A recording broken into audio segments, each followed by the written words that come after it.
झुलसाती दोपहर में बगदाद की गलियों में एक नौजवान मजदूर फारूक ईंटें ढो रहा था। सूरज की तपिश उसकी पीठ जला रही थी, मगर उसके माथे पर बहता पसीना उसकी मेहनत की गवाही दे रहा था। फारूक एक आम मजदूर नहीं था, उसकी आंखों में सपने थे, ऐसे सपने जो महलों की ऊंचाइयों से भी बड़े थे। जब भी वह बाजार में अमीर व्यापारियों को देखता, उनकी बातें सुनता, तो उसके दिल में एक सवाल उठता, क्या एक मजदूर भी अपनी किस्मत बदल सकता है? शाम को जब वह थकाहारा अपने छोटे से झोपड़े में लौटा, तो उसकी माँ ने प्यार से पूछा, बेटा बहुत थक गए हो? फारूक मुस्कुराया, मगर उसकी मुस्कान में एक अजीब चमक थी। खाना खाने के बाद उसने अपने पुराने मगर संजोकर रखे गए कागज निकाले और कुछ लिखने लगा। ये सिर्फ शब्द नहीं थे, ये उसके सपनों का नक्शा था। फारूक हर रात अपने सपनों के नक्शे पर काम करता। वह गिनता, लिखता और सोचता, मगर उसके मन में हमेशा एक सवाल आता, एक गरीब मजदूर के पास ऐसा क्या है जो उसे सफल बना सके? एक दिन जब वह बाजार में ईंटें ढो रहा था, उसने एक अमीर व्यापारी शेख नुमान को देखा, जो अपने नौकरों के साथ जा रहा था। शेख नुमान के पास बेहिसाब दौलत थी, मगर फारूक को उसकी समझदारी ने सबसे ज्यादा प्रभावित किया। अचानक फारूक की नजर जमीन पर गिरे एक कागज पर पड़ी। उसने झुककर कागज उठाया और अदब से कहा, हुजूर, आपका कागज गिर गया है। शेख ने हैरानी से कागज लिया और मुस्कुराते हुए पूछा, क्या तुम पढ़ सकते हो? जी थोड़ा बहुत, फारूक ने झिझकते हुए जवाब दिया। शेख नुमान ने दिलचस्पी लेते हुए कहा, अगर तुम वाकई कुछ सीखना चाहते हो तो मेरे साथ काम करो। मैं देखना चाहता हूं कि तुम्हारे सपने कितने बड़े हैं। फारूक का दिल जोर जोर से धड़कने लगा। क्या ये मौका उसकी किस्मत बदल सकता था? फारूक के लिए यह किसी सपने से कम नहीं था। शेख नुमान ने उसे अपने व्यापार में एक शागिर्द की तरह रखने की पेशकश की थी, लेकिन उसके मन में एक सवाल था, क्या मैं वाकई इस काबिल हूँ? अगले दिन फारूक अपने साधारण मजदूरी वाले कपड़ों में शेख नुमान के विशाल घर पहुंचा।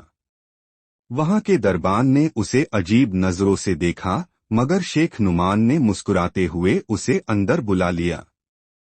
फारूक, अगर तुम्हें सफल होना है तो तुम्हें सब्र और समझदारी की परीक्षा से गुजरना होगा, शेख ने कहा और एक संदूक खोला। संदूक में कई कीमती चीजें थीं, सोने के सिक्के, हीरे जवाहरात और एक पुरानी किताब। शेख ने कहा, तुम्हारे सामने 3 चीजें हैं, लेकिन तुम्हें इनमें से सिर्फ एक को चुनना होगा। सोच समझकर फैसला करो। फारूक के दिमाग में सवालों का तूफान उठ खड़ा हुआ। अगर वह सोने के सिक्के लेता तो उसकी जिंदगी आसान हो सकती थी।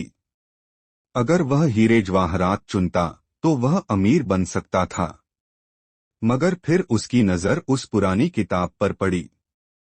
यह किताब आखिर क्यों रखी गई है? उसने सोचा। कुछ पलों के सोच विचार के बाद उसने किताब उठा ली। शेख नुमान मुस्कुरा दिया और कहा, तुमने सही चुनाव किया है फारूक।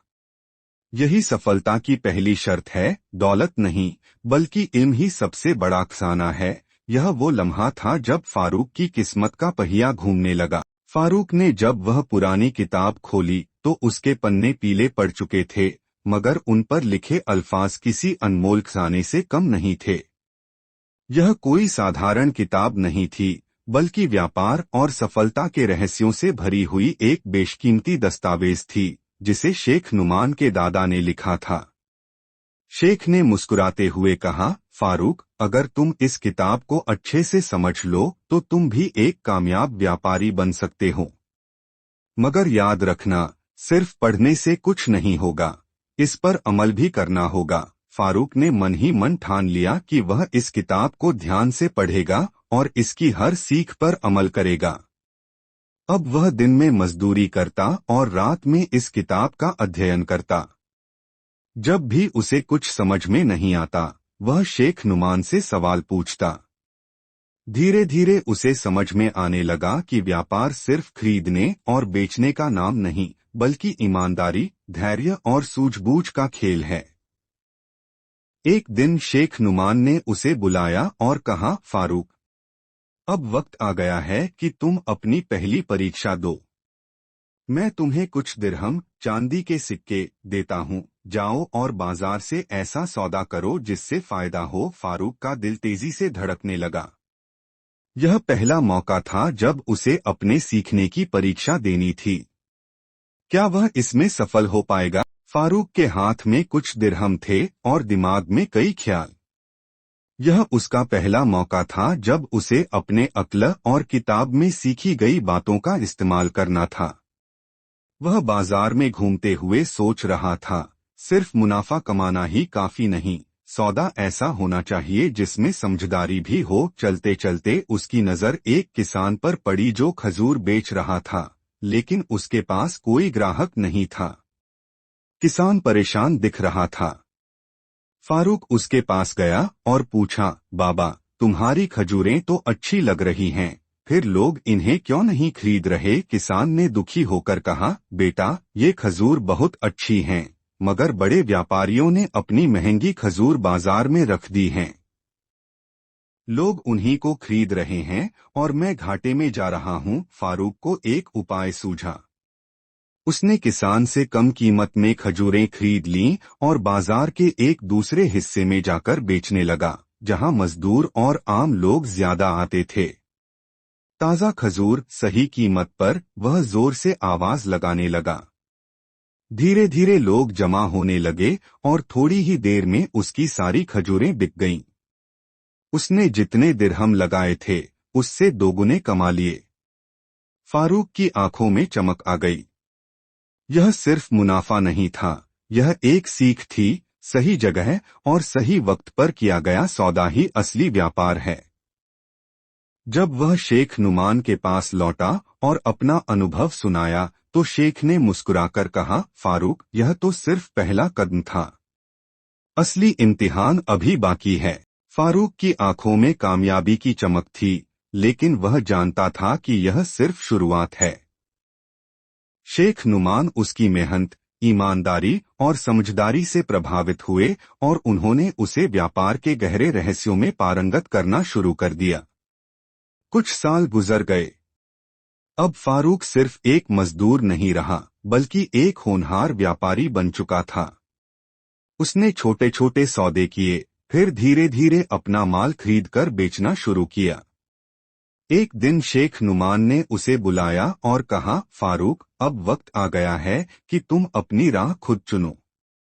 या तो मेरे साथ काम करते रहो या अपनी अलग दुकान खोलो। फारूक ने बिना किसी हिचकिचाहट के कहा, शेख जी, मैंने जो कुछ सीखा है उसे अब आजमाना चाहता हूँ। मैं अपना खुद का व्यापार शुरू करूंगा। शेख नुमान ने गर्व से उसकी पीठ थपथपाई और कहा, तुम्हारी मेहनत, ईमानदारी और समझदारी ही तुम्हारी सबसे बड़ी दौलत है।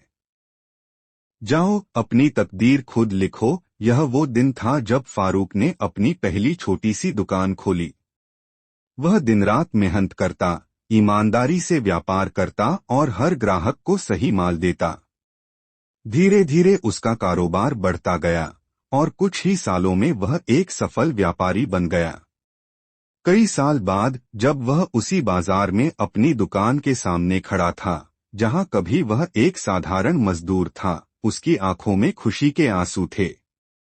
मेरी मेहनत और ईमानदारी ने मुझे वहां पहुंचा दिया जहां मैं हमेशा पहुंचना चाहता था। अब वह सिर्फ एक व्यापारी नहीं था, बल्कि एक मिसाल था कि अगर कोई मजदूर भी अपने सपनों को पूरा करने की हिम्मत रखे तो कामयाबी उसके कदम चूम सकती है।